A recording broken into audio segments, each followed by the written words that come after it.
I'm Ken Boyer, here at the Athletic Fieldhouse, home of your University of Michigan-Dearborn Wolverines. Here for another edition of We Are Wolverines. Let's get into it.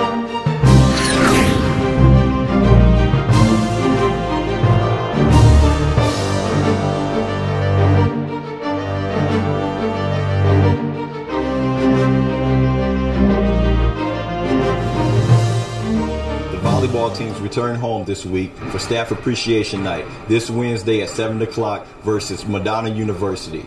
Let's see if they can bounce back from two disappointing losses this past weekend.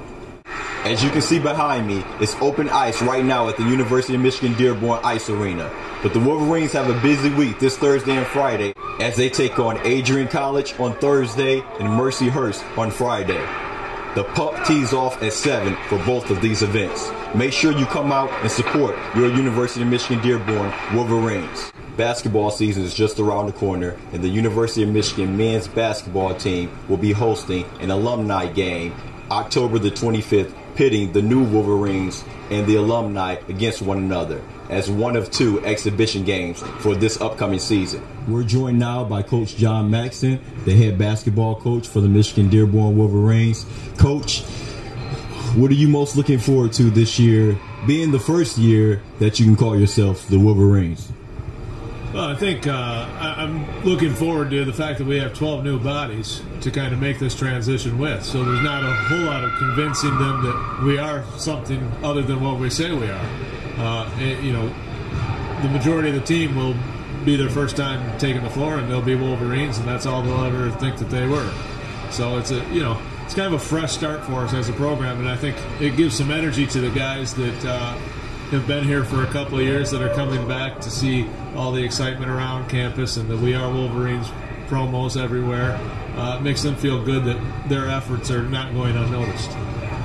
Speaking of guys coming back for the alumni basketball game that you have this October 25th, what went into the decision-making process with having, older guys? I mean, how much older are these guys? Are there going to be guys rolling out here in wheelchairs, or are there going to be guys, just a couple years from graduating who are a lot more mature than your new guys that you said that you have, trying to basically, footsteps, little pitter-patters to ease their way and transition into playing now a whole new set of players, guys that are a lot more athletic than they were in high school and everything like that. So, I mean, it's kind of like trial by fire for these guys, don't you think? Yeah, and one of the advantages of bringing in the alumni is you're bringing in guys who are fully developed. And for us, that's a great thing because we're going to be going against a really senior-laden group in our league this year. We've got teams that are favored that start 4 or 5 seniors, so they're fully developed guys. So this is going to be good practice for us preparing to go into our league. And, we're going to have guys probably anywhere from 23 into their 40s, but hopefully they'll be in good enough shape to play 3-4 minutes at a time. We're going to have enough guys to keep them fresh.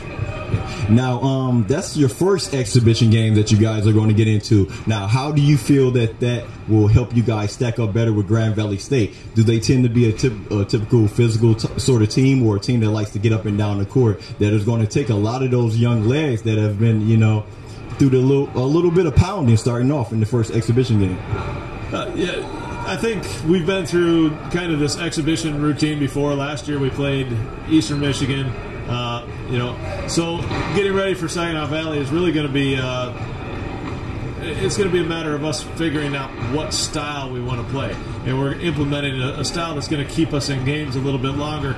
So this gives us an opportunity to do that without the pressure of feeling like we've got a win or a loss. And really, that Saginaw Valley game is all about preparing us to go into that first game against Roosevelt.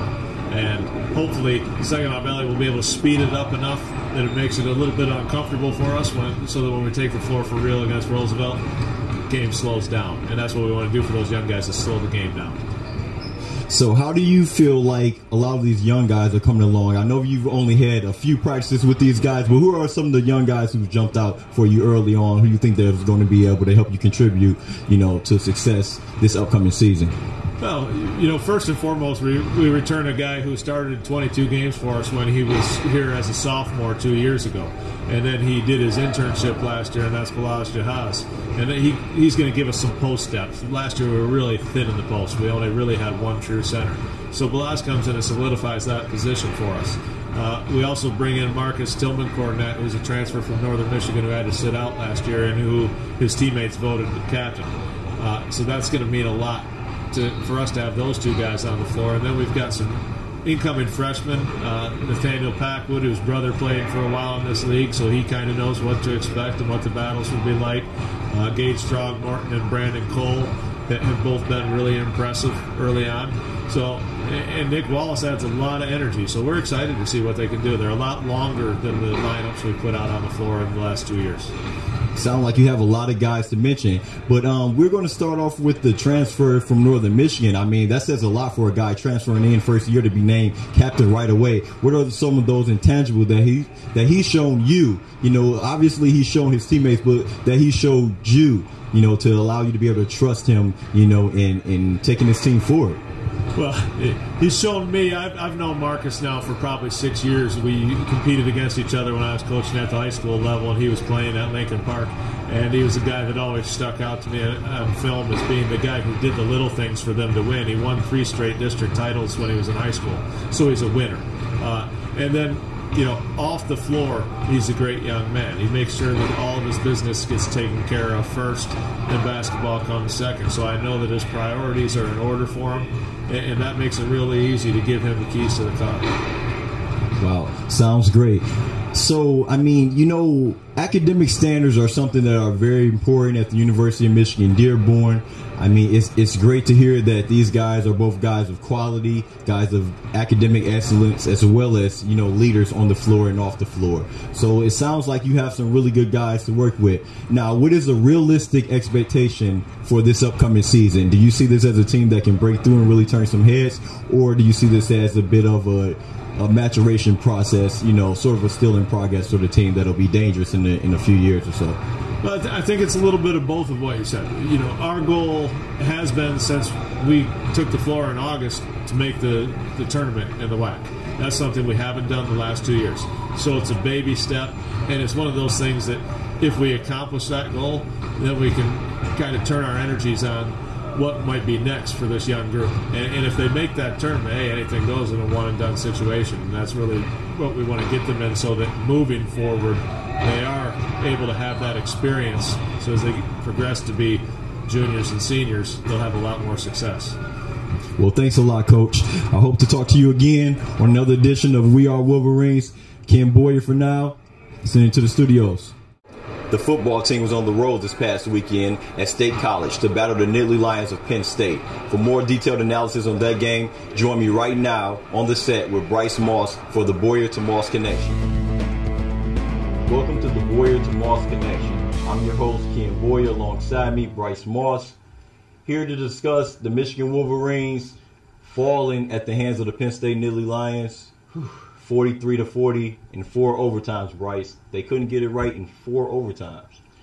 One thing I like to look at is in the fourth quarter, Michigan held a 7-point lead, had an opportunity to either attempt the long 52-yard field goal with Gibbons or try the pooch punt. Hoke opted to go with the pooch punt that ended up going in the end zone, so it didn't work. Penn State started with the ball at the 20 and proceeded to drive the length of the field. Now, of course, hindsight's 20/20 and everything, but looking back, had they gone for the field goal and made it, Penn State would have been out of chances to tie that game.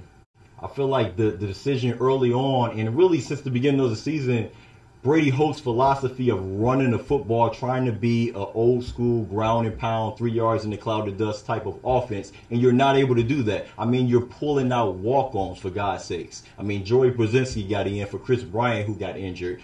Taylor Lewan went out in the second quarter. I mean, it just really left the Wolverines handicapped from an already handicapped offensive line. So, I mean, I feel like later on in these games, they figured it out in the second half. It doesn't work. They're not physical enough. They're not following through on blocks, and guys just really aren't. The running backs aren't the problem. I've seen Fils-Toussaint. He's hitting holes. He's making all the right cuts. These guys just are not creating any push. Is he, though? Fitzgerald Toussaint did not have a strong start to that game at all. He was not effective running the ball. Green has not been effective running the ball in that game. Our running backs have really, they need that extra element. Just like the Lions do when they have Reggie Bush versus when they don't have Reggie Bush, they need that sort of scat back in there to sort of spread out the running attack. They don't have that right now, and it's obvious because teams have been able to key in and stop our running backs on key downs. We don't convert third downs like other teams do against us. When we have a 3rd and 1, a 3rd and 2, we aren't the team getting it. They are. And the reason we're not getting it because, as I alluded to earlier, that's not their philosophy. On 1st down and 2nd down, they want to try to run the ball. And then you end up with either negative yards on those first 2 downs, or you end up with a 3rd and 8, 1 yard. I don't care. Derek Green was the #1 running back recruit coming out into the country. Fitz Toussaint ran for over 1,000 yards 2 years ago before he went out with the ankle injury. So, I mean, these guys are talented guys. I mean, this offensive line is honestly, I mean, to put it quite frank, pathetic. I'm sorry. Devin Gardner really is the running game, as we had the same thing last year with Denard Robinson, just a much slower version of Denard Robinson. He's the running game as well as the passing game. This is a guy that's forced to do everything. He's the entire offense for Michigan, and it's just not working. But we see for Michigan offense, he is the key. When he is good, our team is good. And when he's not good, our team struggles.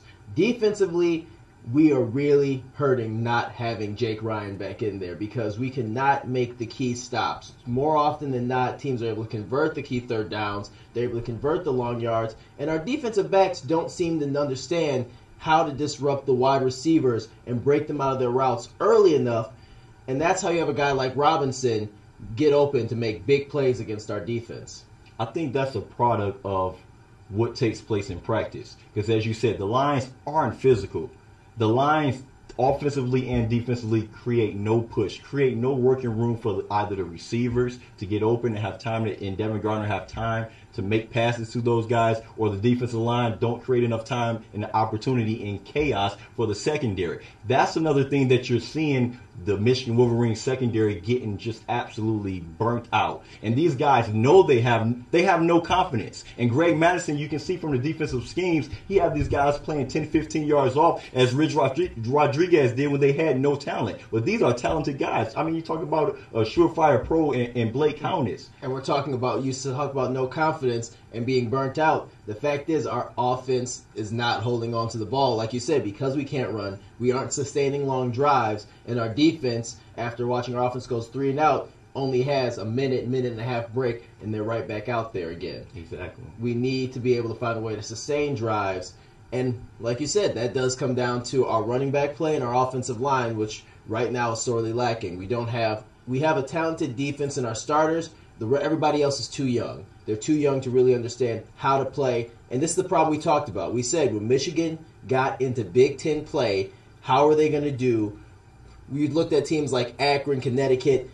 Those are tough games for us, yes, but these are teams that rely on speed, rely on gadget plays to try to get past you. In the Big Ten, when you're talking about your Penn States, your Michigan States, your Wisconsins, they are going to try to use power versus power. Mm-hmm. And right now, everybody else in the conference looks like their power can beat ours. I think Bill O'Brien just honestly called a masterful game. I mean, he's seen the Michigan defense's weaknesses in those early games with Akron and in Connecticut, and he just absolutely took advantage of them. I mean, you have a true freshman quarterback, 18-year-old kid out there looking like Peyton Manning, the second coming, throwing for over 300 yards. I mean, that's ridiculous. I mean, like you said, these guys have no confidence, and it shows that their coach has no confidence in them either. I don't know what's taking place in those practices, but these guys have to be a lot more competitive. Speaking of confidence, how is Brandon Gibbons feeling right now? A guy who at one point had set the Michigan record for 16 straight field goals, ended up in finishing that game missing 3 of his last 4 field goals, including 2 big field goals that would have won the game for us. I mean, I have no answer for that. I mean, because you really can't put the game in the hands of a kicker who only gets in those 4 plays in the entire game. I mean, he had a couple chip shots though that he could have just pushed the ball in, but clearly it just wasn't. It wasn't meant to be. It wasn't meant to be. They didn't deserve to win that game. When you look at the end of the game, Michigan did not deserve to win that game. Normally, the roles are reversed. You think back a few years ago when Mario Manningham caught the last-second pass in the back of the end zone. Usually it's Michigan who's sort of playing the underdog role to Penn State and comes up and David beats Goliath. This time, it was the roles were reversed, and it showed. Michigan just did not have what it took to win that game. You do not let a team beat you or take you to overtime, 1, let alone 4, when you have a 10-point lead with 4 minutes left in the ball. You need to run the clock out. That should be the game. Yeah, we would be remiss if we don't really highlight the aforementioned, losing streak they have at Penn State and Happy Valley. Guys, thank you for watching the Boyer to Moss Connection. We will get back with you guys next week with more content. For the firm Kim Boyer, I'm Bryce Moss. Have a good night. Remember, go long and stay long. And go blue. Well, that's it for now, but remember to join us every week for another edition of We Are Wolverines. Broadcast from the Ice Arena of the University of Michigan-Dearborn, I'm Ken Boyer. Remember to always go blue.